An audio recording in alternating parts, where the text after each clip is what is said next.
Listen, over the last 24 hours and certainly overnight, you would have seen um, the extraordinary pictures coming out of China.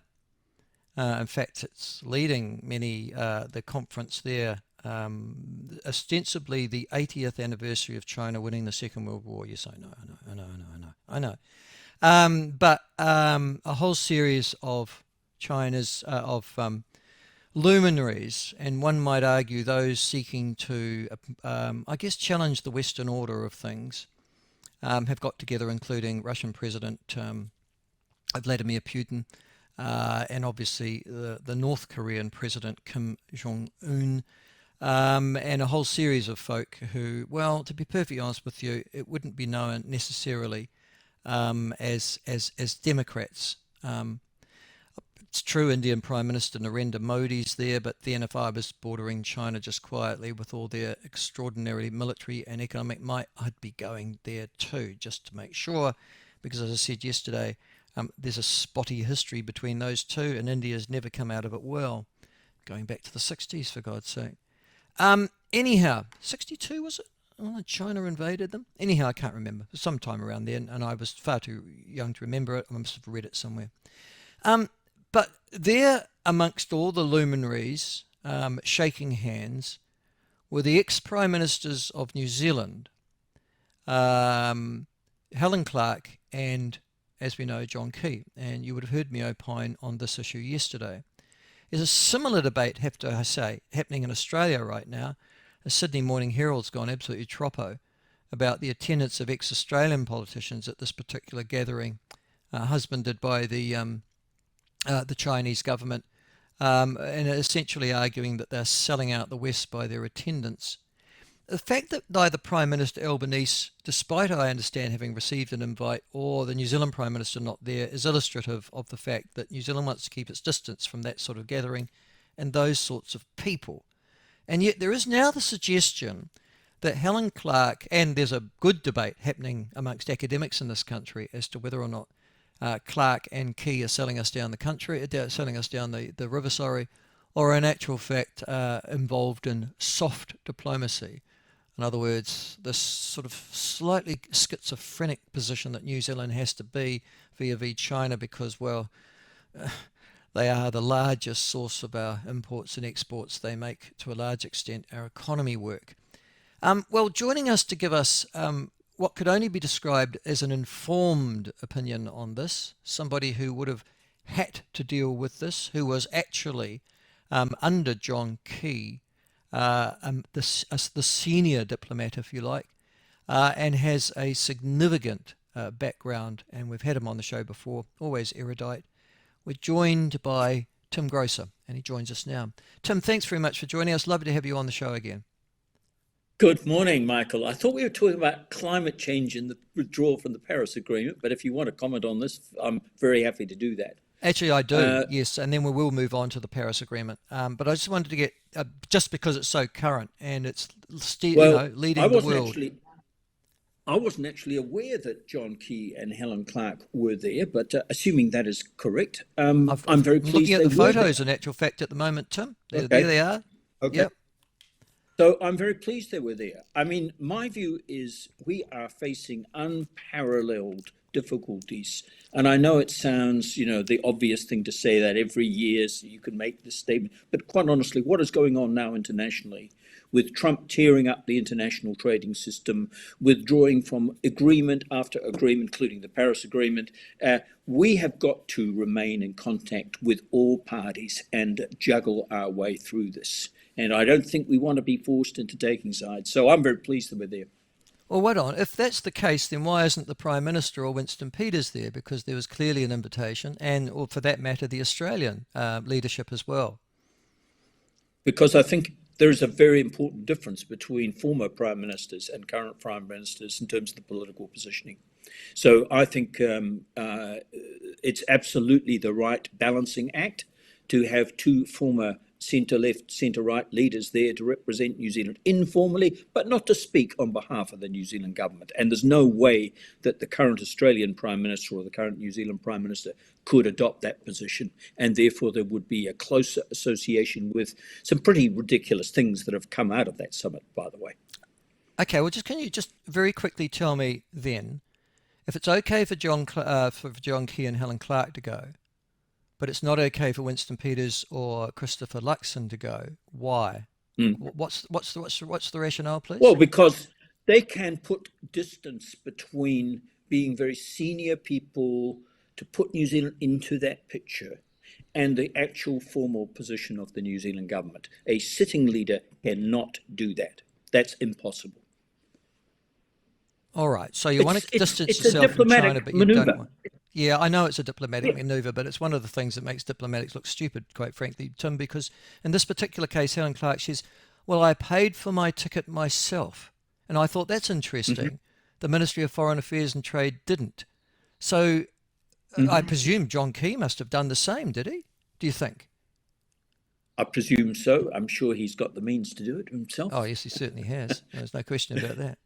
Listen, just talking about, okay, so go back now to our other one, which is the Paris Agreement. Yesterday I had David Seymour on the show talking about a desire to pressure the current government to pull out of the Paris Agreement. And I have to say, some of those sentiments certainly have been echoed by Shane Jones and others. In fact, they're discussing it this weekend at the New Zealand First Party Conference in Palmerston North. When you've got two coalition partners, both who are starting to see things the same way, and are wanting, and not to pull out, then certainly to review the commitments that have been made, Tim, where does that leave the current national government? Well, I think both the leaders of the coalition parties know that there's no possibility of Chris Luxon, the current Prime Minister, withdrawing from the Paris Agreement, and I'll give you several reasons why that is the right decision. Sure. And there's not a snowflake's chance in hell of a future left-of-centre government doing so. But there are issues of concern that are driving this around New Zealand, the NDC target, the nationally determined contribution, the continual attacks of climate change ayatollahs on our rural sector and on our agriculture sector. And this is where it's coming from. And those concerns of our rural people who understand how important our agricultural export economy is to the future of this country, they are pretty pissed off, Michael. And that's why you're getting this call. But it's the wrong solution to the right problem. Okay, so I can explain why. Yeah, please go for your life. Well, it's the wrong solution for multiple reasons, but let's just look at it first in terms of the impact this would have on New Zealand's reputation and feeding into trade agreements.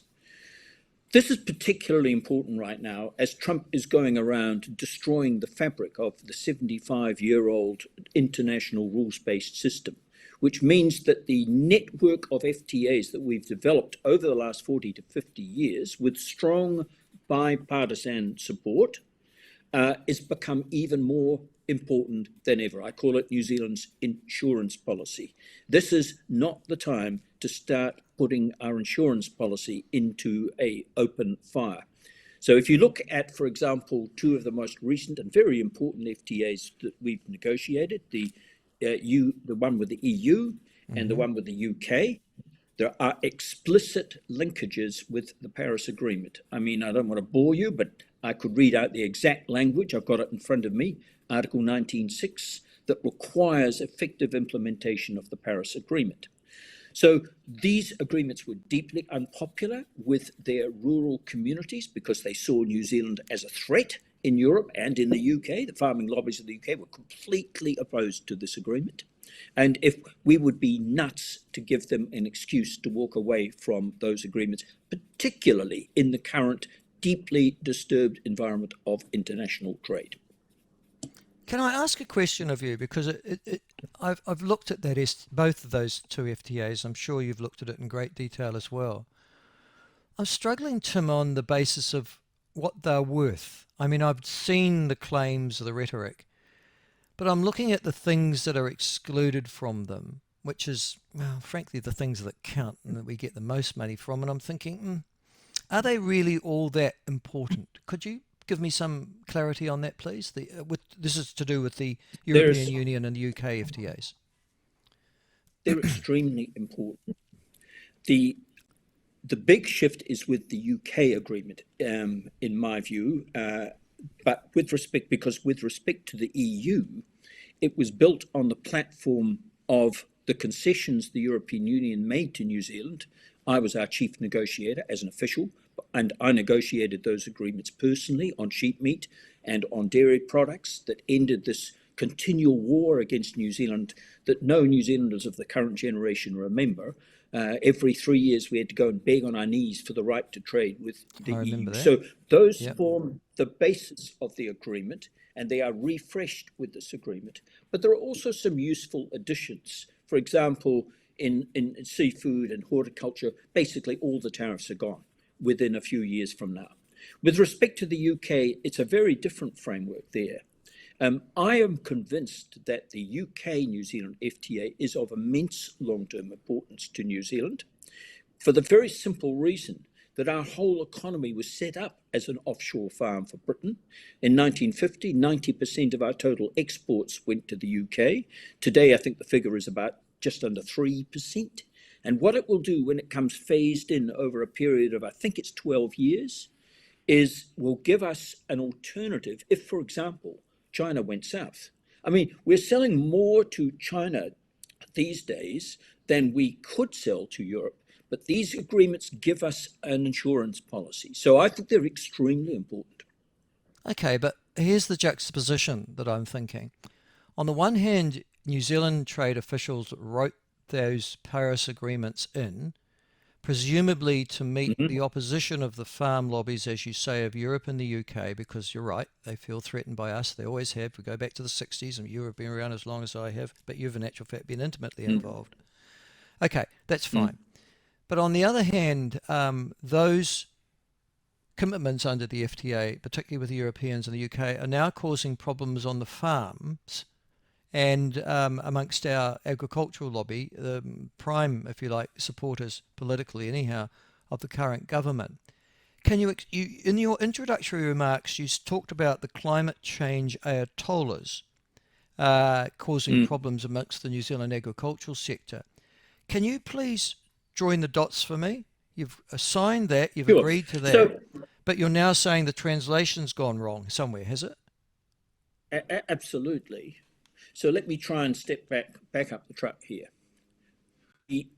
What I call the climate change ayatollahs, I'm talking about people like Russell Norman, who advocate literally halving the herd, which would destroy the New Zealand economy, destroy the basis on which we have a reasonably decent public health system, a reasonably decent public education system, and all the other accoutrements of a sophisticated first world economy, just struggling to stay in that category. Without an export economy, we'd fall out of it like a brick falling from the sky. Yeah.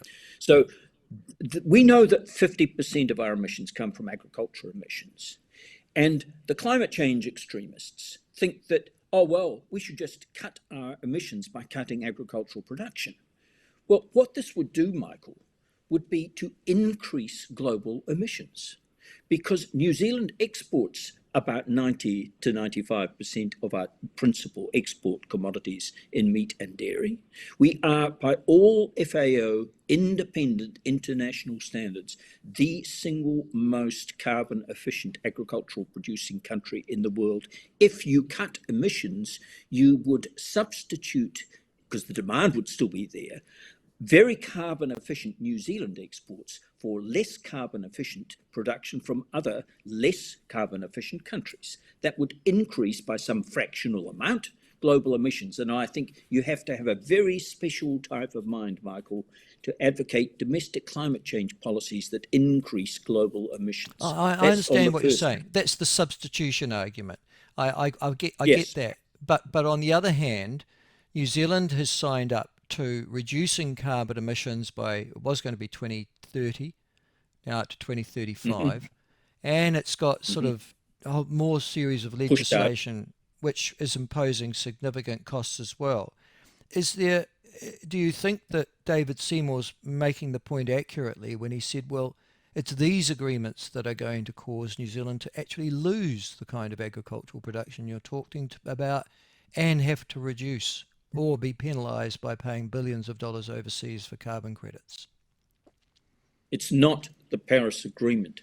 It's self-inflicted injury from the original NDC being drawn up in purely political terms by a government back in 2021, I think it was, that knew they wouldn't be around in 2030 to bear the consequences of their decision.